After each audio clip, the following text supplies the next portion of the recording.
बिस्मिल्लाहिर्रहमानिर्रहीम बिस्मिल्लाहिर्रहमानिर्रहीम। नाज़रीन, फिर से आतिफ़ उल हटक आप लोग के साथ मुखातिब हूँ।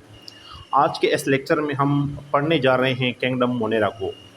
तो स्टार्ट करते हैं किंगडम मोनेरा को। किंगडम मोनेरा को पढ़ने से पहले ये जो हमारे पास लफ्ज़ है किंगडम, ये बेसिकली है क्या चीज़।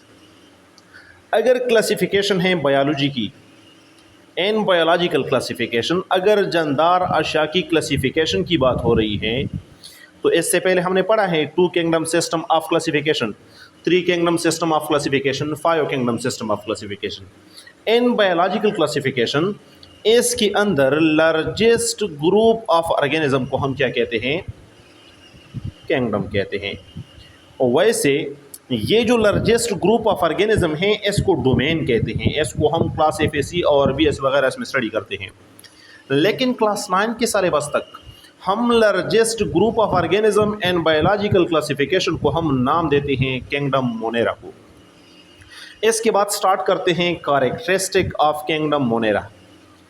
किंगडम मोनेरा की खुसूसियात क्या क्या है? Characteristic of kingdom Monera.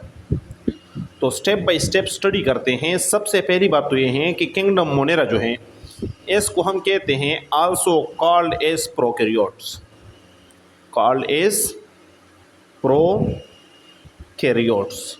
अब इसको प्रोकैरियोट्स कहने की सबसे बड़ी वजह क्या है? एक तो हम कहते हैं कि इसके अंदर ट्रू न्यूक्लियस मौजूद नहीं है। न्यूक्लियस मौजूद है लेकिन न्यूक्लियस के सराउंडेड वॉल मौजूद नहीं है। अब प्रोकैरियोट के वर्ड मीनिंग को देखते हैं, फिर उसके बाद इस चीज़ की समझने में कोई मुश्किल हमें नहीं होगी। सबसे पहला लफ्ज़ है प्रो, जिसके मानी क्या है? बिफोर।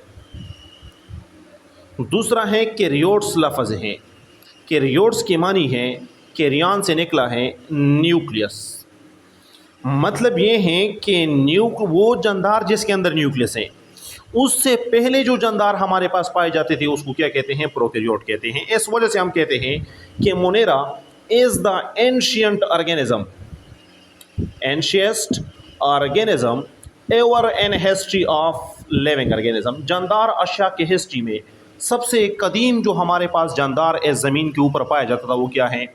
मोनेरा है। दूसरी बात क्या है? दूसरी बात यह है कि मोनेरा जो है वो हमारे पास यूनिसेलुलर ऑर्गेनिज्म है। यूनिसेलुलर ऑर्गेनिज्म है। Uni mean one, cellular mean cell organism, वो जानदार जो एक सेल से बना होता है। या इसमें कुछ ऐसे हैं जो कि हमारे पास कॉलोनियल फॉर्म में पाए जाते हैं। इसमें कुछ ऐसे हैं जो कि कॉलोनियल फॉर्म में पाए जाते हैं। मुख्तलिफ सेल आपस में कंबाइन होके in the form of colony रहते हैं, जो कि एक दूसरे के ऊपर दरोमदार भी रखते हैं। कुछ बैक्टीरिया ऐसे हैं जो कि कॉलोनियल के फॉर्म में रहते हैं। थर्ड नंबर पे अगर हम देख ले, डू नॉट कंटेन, इसके अंदर नहीं पाए जाते।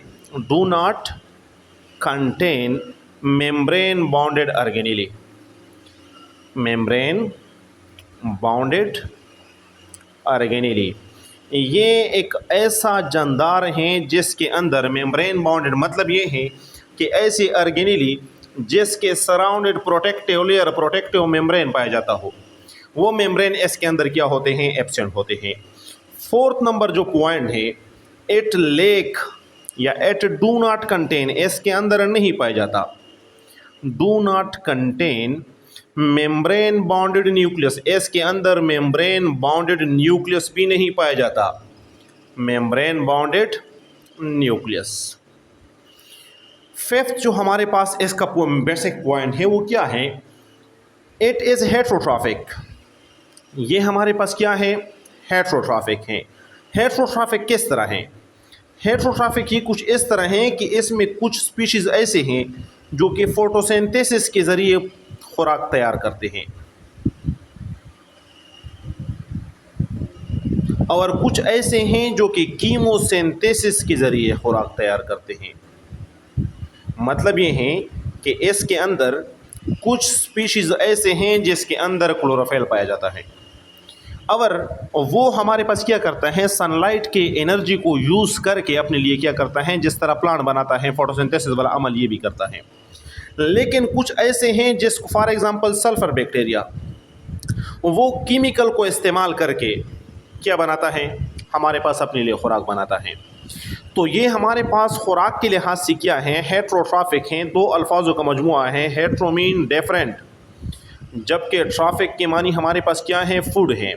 ऐसे जानदार जो मुख्तलिफ़ तरीक़ों से अपने लिए खुराक बनाते हैं, ऐसे जानदार को हम क्या कहते हैं, हेट्रोट्राफिक ऑर्गेनिज्म कहते हैं।